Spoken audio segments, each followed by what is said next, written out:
À 10 minutes de 14 heures, ces agents de l'administration publique s'empressent de rejoindre leur poste. Nous sommes ici à l'autorité de protection des données à caractère personnel. Le personnel se conforme à la nouvelle mesure. La pause déjeuner se déroulant désormais entre 12h30 et 14h. Cela bouscule un peu notre pratique, puisqu'on était habitué à reprendre à 15h. Vous venez de constater que nous avons déjà repris ici à 14h, 14h00. Cela va nous permettre de sortir à 17h30. Les fois antérieures, j'avais l'habitude de sortir pour aller manger, mais cette fois-ci, je ne suis pas allé loin vu que le temps a été réduit. Et donc, on était sorti à 12h30. Encore que nous, on était à une réunion, on est sorti au-delà de 12h30 vers 13h. Donc, j'ai juste pris quelque chose à côté pour être dans le délai imparti qui était de reprendre à 14h. Dans l'immédiat, ça va nous bousculer un peu. Et in fine, on va s'habituer et s'adapter. Vous avez dû vous promener dans les services. Vous avez constaté normalement à 14 heures que tout le monde était à son poste. Et vous m'y voyez. À l'Agence nationale des transports terrestres, nous surprenons le directeur général en train de sensibiliser le personnel pour une bonne application de la décision. Le gouvernement de la rupture, le gouvernement de son excellent Patrice Talon, après une étude diagnostique, a décidé de revoir les horaires de travail. Le cadre réglementaire nous impose à ce qu'on s'y adapte.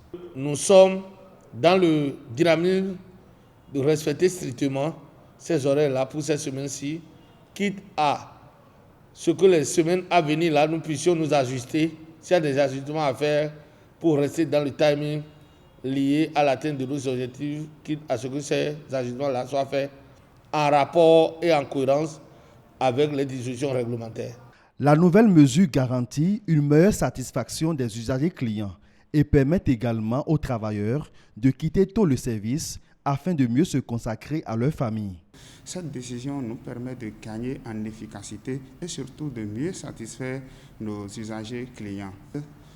À l'instar de toutes les décisions prises par le gouvernement de la rupture, je peux vous dire que c'est une décision noble et salutaire qui va soulager de nombreuses familles, et surtout ceux qui vivent en dehors de Cotonou, ceux qui vivent à Zinvier, Calavi, Alada, etc., etc. Cette décision leur permettra donc de suivre l'éducation de leurs enfants. J'ai de petits-enfants et généralement avec l'embouteillage que je traverse avant d'atteindre Calavi, parfois mes enfants sont déjà endormis ou nous n'avons que quelques minutes pour passer en famille avant qu'ils ne reprennent le chemin du lit.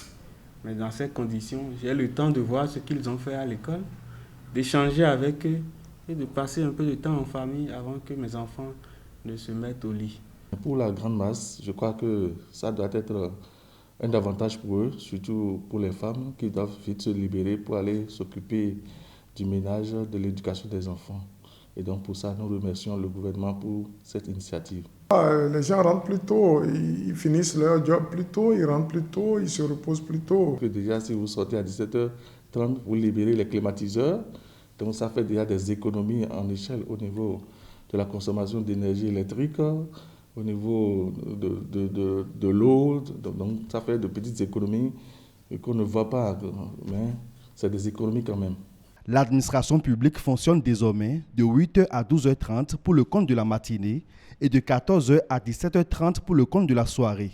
Les fonctionnaires béninois s'adaptent bien à ces nouveaux horaires de travail, tous conscients que la réforme concourt à un meilleur rendement tout en préservant le cocon familial.